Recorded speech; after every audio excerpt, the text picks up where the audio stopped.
राष्ट्रीय लोक आंदोलन। हाँ। तो क्या मतदान पे क्या किया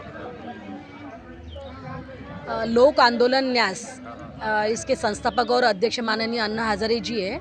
उसी संस्था की मैं कार्याध्यक्ष हूँ और जो मेरे साथी जो बैठे हैं ये जो सारे सदस्य हैं उस संस्था के।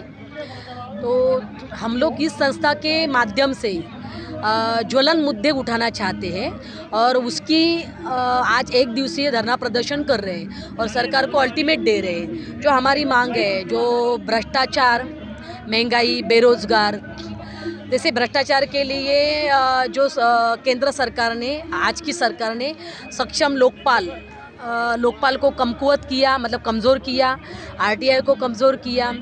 किसी राज्य ने, महाराष्ट्र छोड़ के किसी राज्य ने लोकायुक्त तो लागू नहीं किया। महाराष्ट्र ने लागू किया, वो अभी लागू किया, लेकिन बाकी राज्यों ने अभी तक लागू किया नहीं लोकायुक्त। तो ये जिम्मेदारी तो केंद्र सरकार की है, लेकिन केंद्र सरकार ने लोकपाल में से वो मुद्दा ही हटा दिया। 1 साल के अंदर सारे राज्यों ने लोकायुक्त लागू करना चाहिए करके। फिर उसके बाद हमारा दूसरा मुद्दा है जो सारे राजनीतिक दल आरटीआई के दायरे में आना चाहिए। तीसरा मुद्दा महंगाई का है हमारा, जो जीवन आवश्यक वस्तुएं है उसके ऊपर का जीएसटी स्लैब हटा देना चाहिए। चौथा हमारा मुद्दा है पेट्रोल, डीजल और प्राकृतिक गैस, इसको जीएसटी के दायरे में लाकर कीमतें कम करना। हमारा 5वां मुद्दा है केंद्रीय कृषि आयोग को स्वायत्तता और एमएसपी लागू करना। फिर हमारा 6वां मुद्दा है शिक्षा का राष्ट्रीयकरण करना। और सबसे महत्वपूर्ण मुद्दा जो है लोकसभा का चुनाव, ये बैलेट पेपर पे ही होना चाहिए। इससे ट्रांसपेरेंसी आएगी और लोगों को भी पता चलेगा दूध का दूध और पानी का पानी।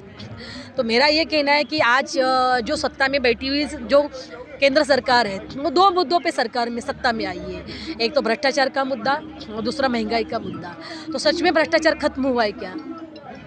आज भ्रष्टाचार के लिए आज उनके ऊपर भी आरोप लग रहे हैं, लेकिन उस आरोपों के लिए उन्होंने उस विपक्ष की मांग नहीं। सरकार आई थी ना, हाँ, ये लोकपाल और भ्रष्टाचार के लिए ही आई थी। लेकिन लंबा समय हो गया है, वो 8 से 9 साल का समय हो गया। हाँ, अब तक वो चीजें नहीं है। और हाँ, जो आंदोलन से जो लोग निकले थे हाँ, वो भी आज सरकार बैठे हैं। हाँ, किस तरह से देखते हैं आप? वो सरकार बैठे, उन्होंने भी अभी तक कोई लोकपाल का कोई, जैसे मैं दिल्ली की बात करूँ, दिल्ली में अरविंद केजरीवाल जी अन्ना हजारे जी के आंदोलन से ही निकले, हाँ, से निकल के सत्ता हाँ। में आए और अभी तक ऐसा कोई वो नहीं। और वो भ्रष्टाचार की बात करते थे और आज खुद उन्हीं के ही मंत्री भ्रष्टाचार में जेल में। एक तो सबसे पहली बात है, देखिए मुझे अभी उसके बारे में उतना पता नहीं है, तो उसके बारे में टिप्पणी करना भी सही नहीं है। लेकिन ये बात मैंने सुना है, नहीं वो पता है मुझे, लेकिन किस कारण जेल में गए ये मैंने अभी तक मुझे नहीं पता है सच में। हाँ, तो बराबर है, भ्रष्टाचार के कारण जेल में गए, सारी बात पता है। लेकिन अभी जो हमारे मांगे हैं इस मुद्दों पे, हम जो ज्वलन मुद्दे, इस पर हम लोग आंदोलन करना चाहते हैं। और रही बात क्या है कि जो अन्ना के साथ बैठ के जिन लोगों ने आंदोलन करके वो सत्ता में गए, तो किसी को पहचानने का तो कोई यंत्र तो नहीं होता है। तो अगर आप बोलेंगे कि अन्ना ने सबको पहचान करके ही लोगों को साथ में रखना चाहिए, तो ये इम्पॉसिबल है, ये नहीं हो सकता है ऐसा। आगे जो आंदोलन चल रहा है, अब आगे कैसे लोग भरोसा करें कि इसमें ऐसे भी लोग पॉलिटिकल में नहीं जाएंगे या कोई नया? आप ही के माध्यम से मैं ये आपको कह रही हूँ, लोक आंदोलन न्यास ये एक संस्था है और ये फ्यूचर में कभी पार्टी नहीं बनाएगी।